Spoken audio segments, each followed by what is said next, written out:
Good morning दोस्तों। तो फिर से एक बार महत्वपूर्ण प्रश्न लेके आए हैं जो कि आने वाले तमाम एग्जाम के लिए महत्वपूर्ण होगा।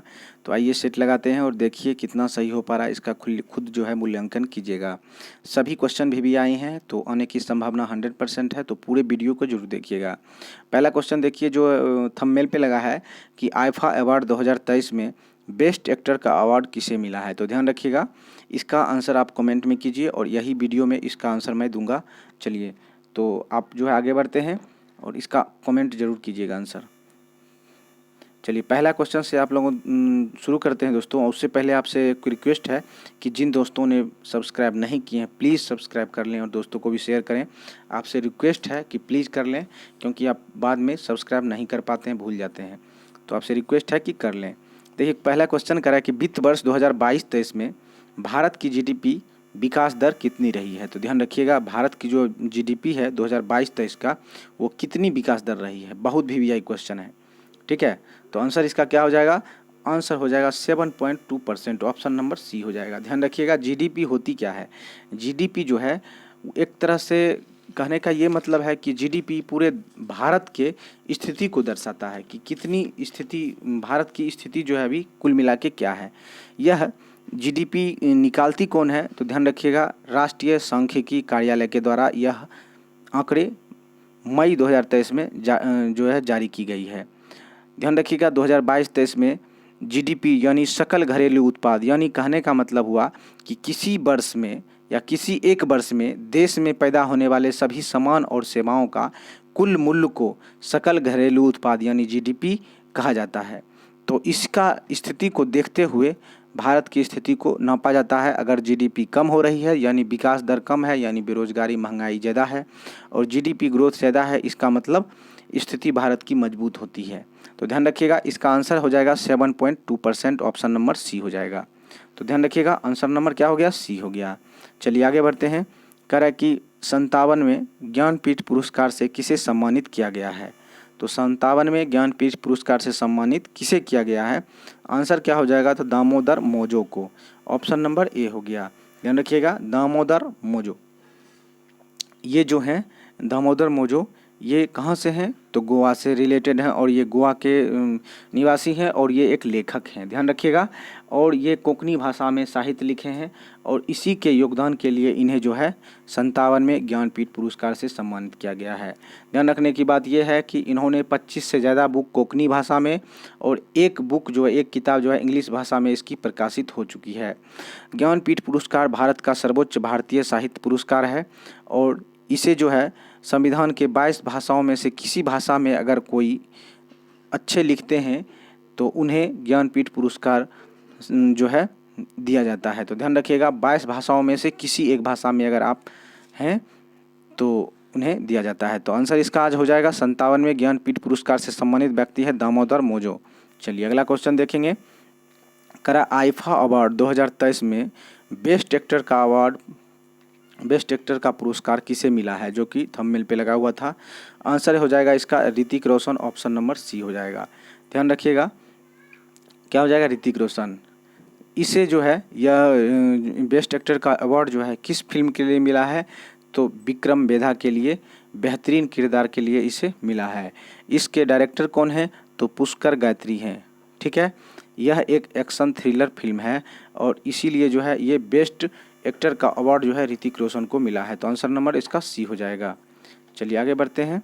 नेक्स्ट क्वेश्चन है कि आईफा अवार्ड 2023 में बेस्ट एक्ट्रेस का अवार्ड जो है किसे मिला है। तो आंसर हो जाएगा Alia Bhatt. Option number A हो गया। आलिया भट्ट को गंगूबाई के लिए जो है बेस्ट एक्ट्रेस का अवार्ड मिला है। तो आंसर नंबर इसका क्या हो जाएगा, ए हो जाएगा। यह अवार्ड जो है गंगूबाई काठियावाड़ी में शानदार प्रदर्शन के लिए इन्हें मिला है और इस फिल्म के डायरेक्टर कौन है, तो संजय लीला भंसाली हैं। तो आंसर नंबर इसका ए हो गया, आलिया भट्ट। नेक्स्ट क्वेश्चन कह रहा है कि आईफा अवार्ड 2023 में बेस्ट डायरेक्टर का अवार्ड किसे मिला है। तो ध्यान रखिएगा बेस्ट डायरेक्टर का अवार्ड आर माधवन को मिला है। आंसर नंबर क्या हो जाएगा, डी, आर माधवन को। ध्यान रखिएगा आर माधवन। ये अवार्ड जो है इसे रॉकेटरी द नबी इफेक्ट्स की बेहतरीन निर्देशन के लिए मिला है। ध्यान रखिएगा यह वैज्ञानिक नबी नारायण के नबी नारायण पर जो है आधारित फिल्म है, जो कि वैज्ञानिक थे, तो इसीलिए जो है ये बेस्ट डायरेक्टर का अवार्ड इन्हें आर माधवन को मिला है। आंसर नंबर क्या हो जाएगा, तो डी हो जाएगा। नेक्स्ट क्वेश्चन है कि आईफा अवार्ड 2023 में बेस्ट फिल्म का अवार्ड किसे मिला है। तो बेस्ट फिल्म का अवार्ड किसे मिला है, आंसर नंबर हो जाएगा दृश्यम 2, ऑप्शन नंबर डी हो गया। बेस्ट फिल्म का अवार्ड दृश्यम 2 को मिला है, ध्यान रखिएगा। दृश्यम 2, इसके निर्देशक कौन है, तो अभिषेक पाठक हैं और इन्हीं के निर्देशन में दृश्यम 2 बना है। ध्यान रखिएगा, यह 2002 की क्राइम थ्रिलर फिल्म है। ध्यान रखिएगा, दृश्यम 2 जो है 2022 की ही, सॉरी 2002 हम बोल दिए थे, तो 2022 की क्राइम थ्रिलर फिल्म है और इसीलिए जो है इसे बेस्ट फिल्म का अवार्ड जो है मिला है दृश्यम 2 को। आंसर नंबर डी हो गया। अगला क्वेश्चन करें, अंतर्राष्ट्रीय बुकर प्राइज 2023 के विजेता कौन है। तो आंसर क्या हो जाएगा, अंतर्राष्ट्रीय बुकर प्राइज 2023 के विजेता का नाम पूछ रहा है। आंसर नंबर इसका हो जाएगा जॉर्जी गस्पोडिनोव, ऑप्शन नंबर ए हो जाएगा, जॉर्जी गस्पोडिनोव, जो कि है अंतर्राष्ट्रीय बुकर प्राइज 2023 के विजेता हैं। तो आंसर नंबर इसका ए हो गया। अगला देखते हैं क्या है। अगला क्वेश्चन देखिए, कह रहा है कि लेखक जॉर्जी गस्पोडिनोव को किस उपन्यास के लिए अंतर्राष्ट्रीय बुकर प्राइज 2023 मिला है। तो ध्यान रखिएगा, आंसर इसका क्या हो जाएगा, time shelter, option number D हो जाएगा। टाइम शेल्टर के लिए इन्हें मिला है।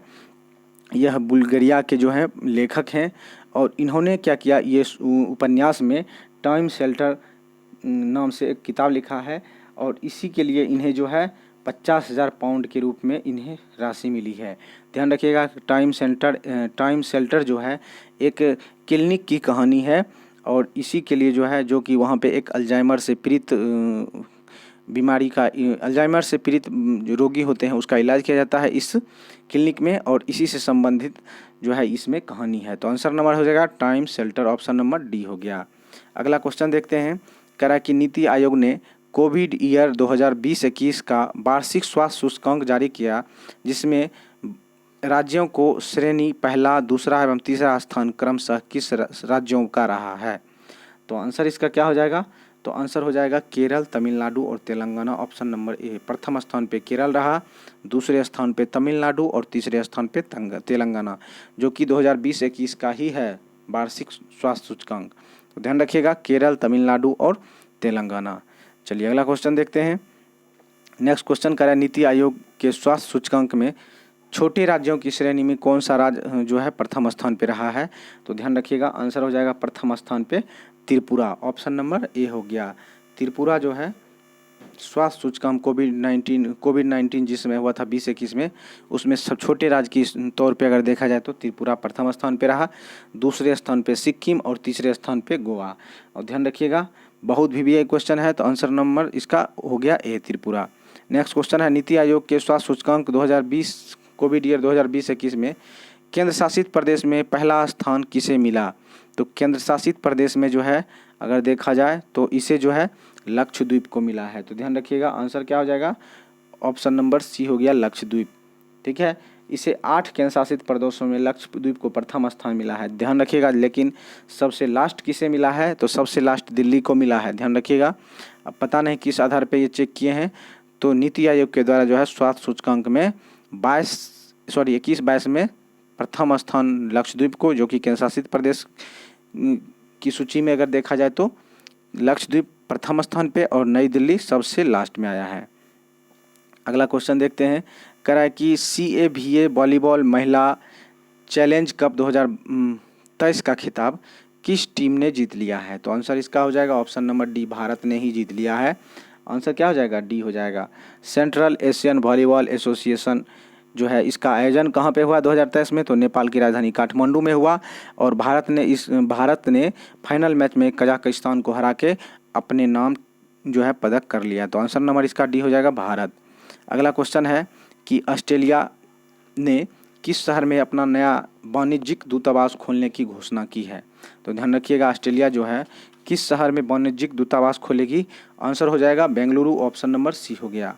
ध्यान रखिएगा, पहले से ही दूतावास मुंबई, दिल्ली, चेन्नई और कोलकाता में है और इस तरह से नया दूतावास जो है बेंगलुरु में खोलने की घोषणा की है। एंथनी अल्बानीज ने 24 मई को यह घोषणा की।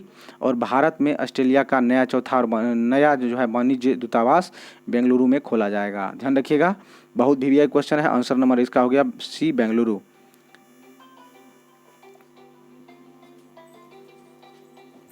अगला देखते हैं कि भारतीय प्रधानमंत्री ने ऑस्ट्रेलिया के किस शहर में वाणिज्य दूतावास खोलने की घोषणा की है। तो भारत के प्रधानमंत्री ने ऑस्ट्रेलिया के किस शहर में वाणिज्यिक दूतावास खोलने की घोषणा की। तो आंसर इसका हो जाएगा ब्रिस्बेन। ठीक है, ब्रिस्बेन, ऑप्शन नंबर डी हो जाएगा। ब्रिस्बेन में भारतीय दूतावास खोलने की घोषणा की है। भारत ने भी जो है ऑस्ट्रेलिया की राजधानी कैनबरा में उच्चायोग स्थापित पहले से किए हैं।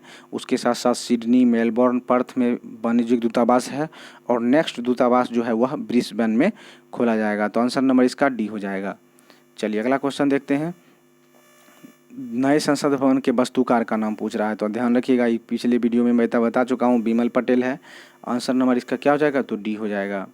नेक्स्ट क्वेश्चन देखते हैं कि नए संसद भवन के द्वार का नाम बताएं। तो ये सभी हो जाएगा, कर्म द्वार, शक्ति द्वार और ज्ञान द्वार, शक्ति द्वार और कर्म द्वार, ये सभी हो जाएगा। Answer number D. Next question है कि नए संसद भवन में लोकसभा के कक्ष की थीम क्या है। तो लोकसभा का कक्ष है जो है वो मोर है। ऑप्शन नंबर ए हो गया। लोकसभा के कक्ष का थीम क्या है, तो मोर है। और राज्यसभा का क्या है, तो ध्यान रखिएगा, अगला क्वेश्चन वही आ गया है। राज्यसभा के कक्ष का थीम है कमल। ऑप्शन नंबर बी हो जाएगा इसमें। ठीक है, नेक्स्ट क्वेश्चन है कि खेलो इंडिया यूनिवर्सिटी गेम्स 2022-23 का आयोजन जो है 22 में खेलो इंडिया यूनिवर्सिटी गेम 2022 में होना था, लेकिन 23 में आयोजित हुआ। इसका उद्घाटन जो है लखनऊ में हुआ था। तो आंसर नंबर इसका सी हो जाएगा। ठीक है, अगला क्वेश्चन देखते हैं। नए संसद भवन के उद्घाटन के दौरान कितने रुपये का सिक्का जारी किया गया। तो आपको पता होगा 75 रुपये का। तो आंसर नंबर सी हो जाएगा और इसे कोलकाता के टकसाल में ढाला गया था। अगला क्वेश्चन देखते हैं कि अंतरिक्ष में जाने वाली सऊदी अरब की पहली महिला कौन है। तो ध्यान रखिएगा, रैयान बरनाबी जो है सऊदी अरब की पहली महिला है जो कि अंतरिक्ष में गई है और 4 लोगों के साथ गई है। तो ध्यान रखिएगा, आंसर नंबर उसका बी हो गया। नेक्स्ट क्वेश्चन है कि भारतीय रेलवे ने किस पड़ोसी देश को 20 से अधिक रेल इंजन सौंपे हैं। तो ध्यान रखिएगा, आंसर हो जाएगा इसका बांग्लादेश। ऑप्शन नंबर सी हो जाएगा। बांग्लादेश को भारतीय रेलवे द्वारा 20 से अधिक इंजन को सौंपे गए हैं और ताकि वहाँ की व्यवस्था मजबूत हो सके। तो ध्यान रखिएगा, आंसर नंबर इसका सी हो जाएगा। अगला क्वेश्चन है त्रिपुरा टूरिस्ट का ब्रांड एम्बेसडर किसे बनाया गया। बहुत वीवीआई क्वेश्चन है। आंसर हो जाएगा Saurabh Ganguly. Option number B. Tripura के जो है टूरिज्म का ब्रांड एम्बेसडर सौरभ गांगुली को बनाया गया। अगला क्वेश्चन दोस्तों ये ख़त्म हो चुका है वीडियो। तो आप लोगों से दोस्तों प्लीज़ रिक्वेस्ट है कि प्लीज़ सब्सक्राइब कर लें और चैनल को, और दोस्तों को भी शेयर करें और लाइक कर दें। अगर कैसा लगा वीडियो आप कमेंट ज़रूर कीजिए। अगर कुछ सुधार करने की कोशिश मैं ज़रूर करूँगा। तो आज के लिए यहीं तक। थैंक यू, धन्यवाद।